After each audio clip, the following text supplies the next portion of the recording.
Snow is falling in Ann Arbor, and number 3 Michigan is off and running against Nebraska as usual. Scoreless in the first quarter, Blake Corum caps off the first maize and blue drive with 12 plays, nearly 7 minutes long. The next time the Wolverines get into the red zone, they fake the handoff to Corum, and that leaves Ronnie Bell wide open for J.J. McCarthy. 9 yards to make it 14-0 midway through the second quarter.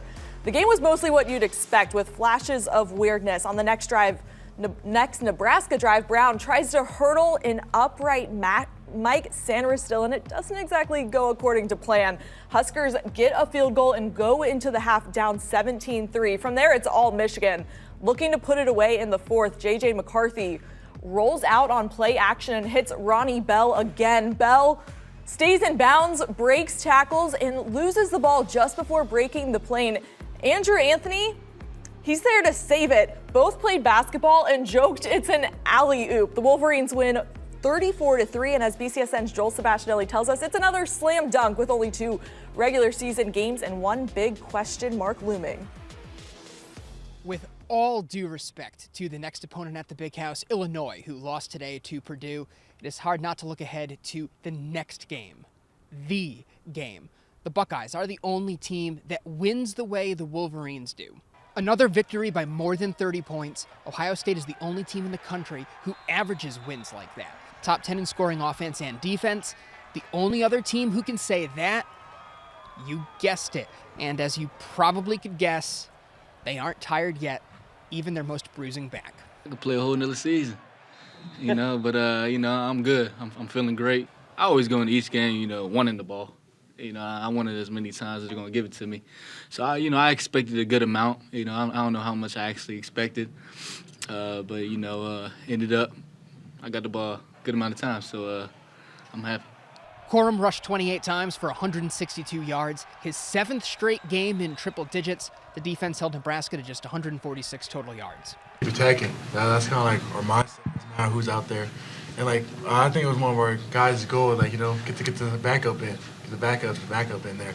Our mindset is just dominate whoever's in front of us and just maybe make them at least, remember us. We're trying to be the best defense out there, so it doesn't matter who we play. Nobody, not even OSU, makes second half stops like the Wolverines. They outscored Nebraska 17-0 in the third and fourth quarter, shucking any chance the Huskers had left. In the last 5 games, the Wolverines are outscoring teams 117-3 in the second half. All the positions are playing really well. The linebackers, the interior defensive line are having a great season. Mozzie and Chris Jenkins, Mason Graham, the edge guys, they just keep coming. The corners now with, there's a great rotation. I just can't say enough really good things and how they're running to the ball. The run game gets the bulk of the attention. 49 carries to just 20 passing between J.J. McCarthy and Davis Warren. 10 completions. The biggest question is, in the biggest games, is more balance necessary to develop a rhythm? I think they definitely can coexist. I feel like it's hard not to be in a rhythm, man. We're moving the ball as efficient as we are. So, because at the end of the day, the objective is the same, whether you're throwing it or running it. Just with reps, man, we're going to coexist the way that people like. I've had these conversations before. There's 2 ways to go. You can go by air or you can go by the ground. Today was the day we chose to go more on the ground. George Patton would be proud. Fans and media may be looking ahead. The team is not. Going 1-0, that's what we're trying to do each week. It's a joyful, happy ride that we're on. It's a mission, but it's a happy mission. Not one that has any anxiety or any anger or any kind of fear to it. It's a happy ride. Michigan is 10-0 for the first time since 2006. It's another step closer to 11-12.